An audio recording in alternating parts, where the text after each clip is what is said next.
জাতীয় দলে 3 ফরম্যাটে থিতু হওয়ার লক্ষ্য সাইফ হাসানের। খেলতে চান ম্যাচ জেতানো ইনিংস। বিপিএল শিরোপায় চোখ অলরাউন্ডারের। আমার মনে হয় যত ম্যাচ খেলবো, যত বোলিং করবো ম্যাচে, তত এক্সপিরিয়েন্স বাড়বে, তত আমার এটা হেল্প করবে। 20 জানুয়ারির মধ্যে ঘোষণা হবে বাংলাদেশের টি-20 বিশ্বকাপ স্কোয়াড। শেষ মুহূর্তে দলে পরিবর্তন আনা কঠিন হলেও আলাদা নজর থাকবে বিপিএল পারফর্মারদের দিকে। মার্শকে অধিনায়ক রেখে টি-20 বিশ্বকাপ দল ঘোষণা অস্ট্রেলিয়ার। এশিয়ান কন্ডিশনের জন্য স্পিনে বাড়ালো শক্তি। ডাক পেলেন কনলি। ইনজুরি নিয়েই স্কোয়াডে কামিন্স হ্যাজেলউড। এবং নতুন বছরের প্রথম দিন মাঠ মাতাতে নামছে ইংলিশ জায়ান্টরা। ইপিএলে রাতে লিডস ইউনাইটেডের বিপক্ষে নামবে লিভারপুল। ম্যানচেস্টার সিটির প্রতিপক্ষ সান্ডারল্যান্ড। শুরুতে জানাবো বেগম খালেদা জিয়ার মৃত্যুতে শোক পালনের খবর। গুলশানে বিএনপির কার্যালয়ে কথা বলছেন দলের স্থায়ী কমিটির সদস্য সালাউদ্দিন আহমদ। সরাসরি যাচ্ছে সেখানে। এটাই আমাদের জাতীয় জীবনের প্রাপ্তি।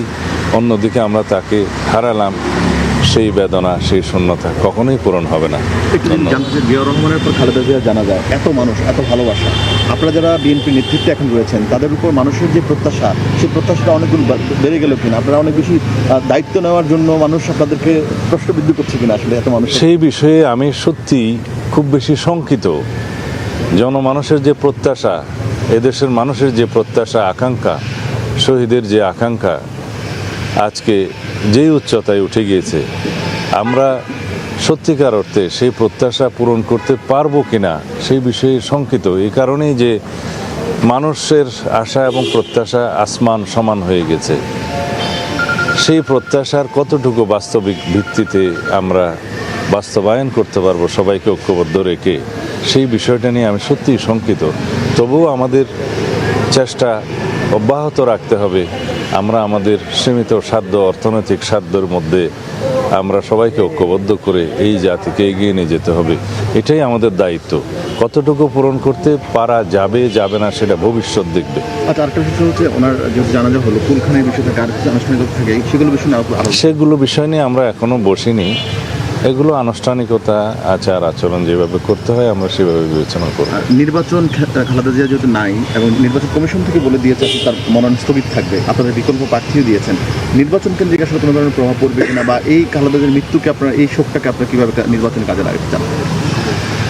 আমরা সত্যিকার অর্থে দেশনেত্রী বেগম খালেদা জিয়ার শোককে শক্তিতে পরিণত করতে চাই, কিন্তু এটা দলীয় ভিত্তিতে নির্বাচনের কাজে আমরা ব্যবহার করার মতো এত সংকীর্ণ আমরা নই। আমরা তার শক্তিকে জাতি বিনির্মাণের জন্য ব্যবহার করতে চাই, নির্বাচনের জন্য নয়। তার মনোনয়নের ক্ষেত্রে যেহেতু তিনি ফিজিক্যালি আর নেই, সেজন্য আইনের ভিত্তিতে জেনারেল ক্লজেস অ্যাক্ট অনুসারে তার কোনো লিগ্যাল এন্টিটি নাই। সেই হিসেবে তার মনোনয়ন এমনিতেই বাতিল ঘোষণা করা হবে। যেহেতু আমাদের বিকল্প প্রার্থী সেখানে দেয়া আছে, তাদেরটা বাছাইতে যদি টিকে তাহলে তারাই প্রার্থী হবে। এটাই আইন। নির্বাচন স্থগিত বা পেছানোর কোনো সুযোগ না, কোনো আইনি সুযোগ নেই। নির্বাচন পিছানো কোনো আইনি সুযোগ নেই। বাছাইয়ের পরে এবং প্রতীক বরাদ্দের পরে যদি সেটা হতো, সেই ক্ষেত্রে আইনগত জটিলতার কারণে স্থগিত হতো। এখন সেই পরিস্থিতি নাই, যেহেতু বাছাইয়ের আগেই তিনি নেই। তার আইনগত যেটা বলা হয় লিগ্যাল এন্টিটি হিসেবে যেহেতু তিনি এক্সিস্ট করেন না, সেই জন্য তার মনোনয়নপত্রটা বাছাইতেই টিকবে না। সেই ক্ষেত্রে বিকল্প যে প্রার্থী দেওয়া হয়েছে তাদেরটা যদি বাছাইতে টিকে, তারাই প্রার্থী। তারেক রহমান কেমন আছেন এখন? তিনি বাবা হারালেন, মা হারালেন, ভাই হারালেন, একা হয়ে গেলেন। আপনাদের কাছে তার একমাত্র তিনি আমানত এখন জাতীয়তাবাদে। আমাদের নেতা জনাব তারেক রহমান একজন রাজনৈতিক ব্যক্তিত্ব। তাকে শক্ত মনোবলের অধিকারী হতেই হবে, তার কোনো বিকল্প নেই।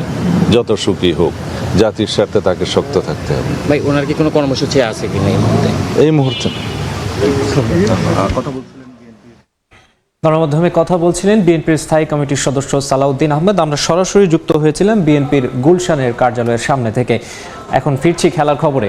বিপিএলে ঢাকা ক্যাপিটালসের বিপক্ষে টস হেরে ব্যাট করছে সিলেট টাইটান্স।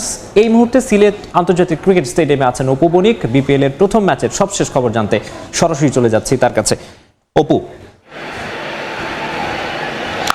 দেখো দেখুন আমি এই মুহূর্তে রয়েছি সিলেট আন্তর্জাতিক ক্রিকেট স্টেডিয়ামে ঠিক আউটার গ্রাউন্ডের ঠিক সামনে। আজকে দুদিনের বিরতি কাটিয়ে কিন্তু আজকে আবারও বিপিএল এর সেই কাঙ্ক্ষিত যে বলটি রয়েছে সেটি কিন্তু মাঠে গড়িয়েছে এবং আজকে ঢাকা ক্যাপিটালস টসে জিতে কিন্তু বোলিংয়ের সিদ্ধান্ত নেয় এবং এখন এই মুহূর্তে যদি বলি সিলেট টাইটান্স এখন ব্যাট করছে এবং আজকে আমরা যেটি লক্ষ্য করেছি আজকে প্রচুর দর্শক রয়েছে, যেহেতু দুদিন গ্যাপ ছিল, পাশাপাশি যখন সাবেক প্রধানমন্ত্রী বেগম খালেদা জিয়ার প্রয়াণের শোকস্তব্ধ গোটা দেশ এবং সেটি কিন্তু প্রভাব পড়েছে বিসিবিতেও। গতকাল সাবেক প্রধানমন্ত্রী বেগম খালেদা জিয়ার কিন্তু যে গায়েবানা যে জানাজাটি রয়েছে সেটি কিন্তু আমরা সিলেট আন্তর্জাতিক ক্রিকেট স্টেডিয়ামে তাদের তত্ত্বাবধানে কিন্তু সেটা অনুষ্ঠিত হয়েছে এবং এখানে কিন্তু একই কাতারে সকলেই কিন্তু উপস্থিত ছিলেন এবং আমরা সেটি লক্ষ্য করেছি। এই মুহূর্তে আপনারা দেখতে পাচ্ছেন যে সিলেট আন্তর্জাতিক ক্রিকেট স্টেডিয়ামের যে আউটার যে গ্রাউন্ডটি রয়েছে সেটি কিন্তু এখন এখানে চট্টগ্রাম রয়্যালস আজকে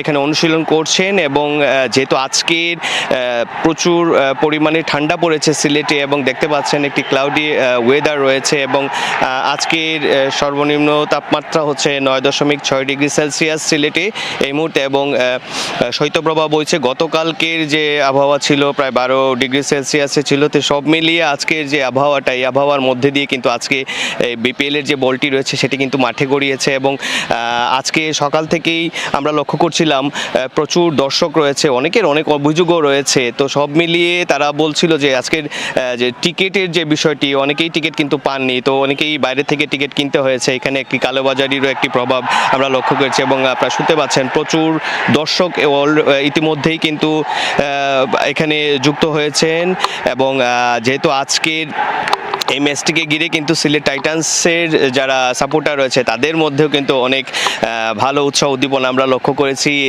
এদিকে অপরদিকে ঢাকা ক্যাপিটালস শক্ত একটি টিমের মুখোমুখি হচ্ছে